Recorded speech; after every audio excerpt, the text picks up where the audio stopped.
it's Leslie Meredith from Breakbulk Events and Media. I'm here in Houston at Breakbulk Americas on our first night, and I have a very special guest that I invited to join me from Brazil. This is, you're going to have to tell me your whole name. Yeah, Duna Uribe.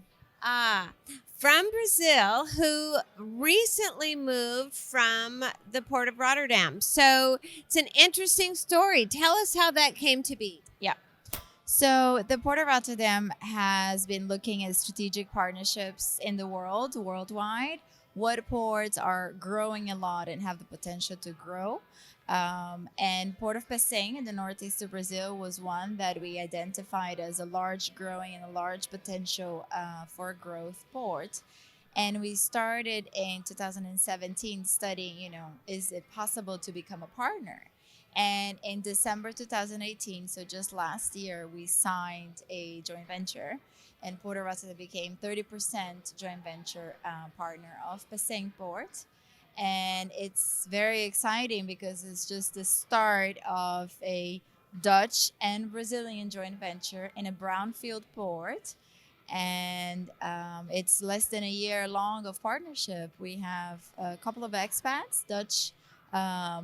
Well, myself, I'm Brazilian, but we have, a few members, a few professionals from Rotterdam that have moved to Brazil to kind of add the expertise of Port of Rotterdam locally.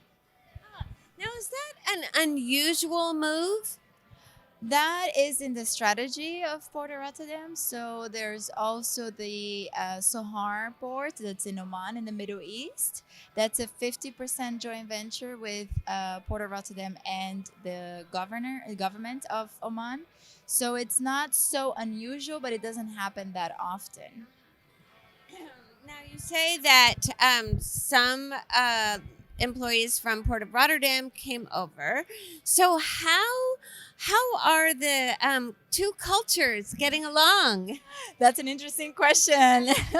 The Dutch love planning. They love planning ahead and figuring out what possible scenarios will happen and then being prepared for that.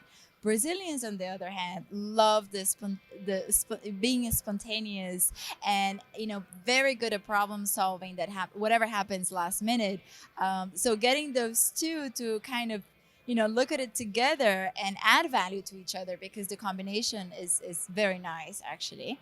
But we're in the middle of this finding the nice balance.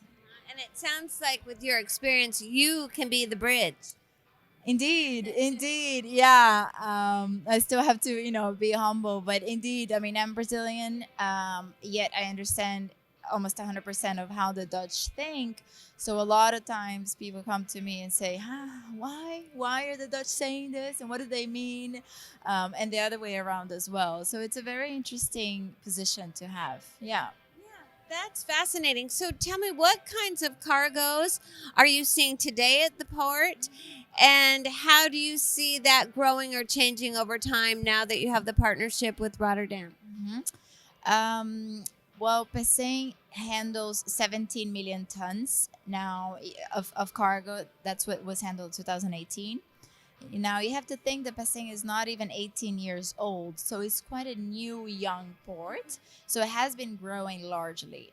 The biggest cargo flows are dry bulk, iron ore, and coal. That's to feed the steel mill plant in the hinterland and coal-fired power plants, as well as, and then after that, we have containers and breakbulk and gas as well.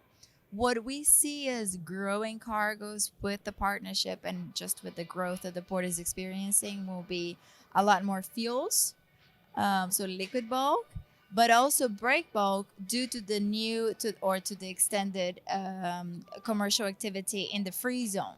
So there's a free zone attached to the port in an industrial complex. Now, with companies settling there and industry settling there, you need a lot of project cargo coming in.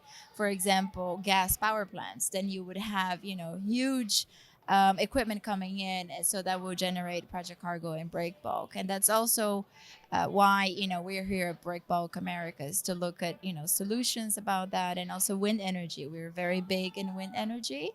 There is export of wind blades through Pecém, And that's a very important market for us because we want to position ourselves as the hub for wind energy in Brazil. Excellent. Well, I think that you will get quite a lot out of the several upcoming conference sessions, one on projects across Latin America, and then we have one on wind energy on Thursday. Yeah, perfect. We are all scheduled to go there. Yeah, we're looking forward to it. Yeah. Yeah. Well, thank you so much for sharing with us. It sounds exciting and lots of big plans on the horizon. Yes, indeed. Yeah, very exciting. Thank you for the opportunity.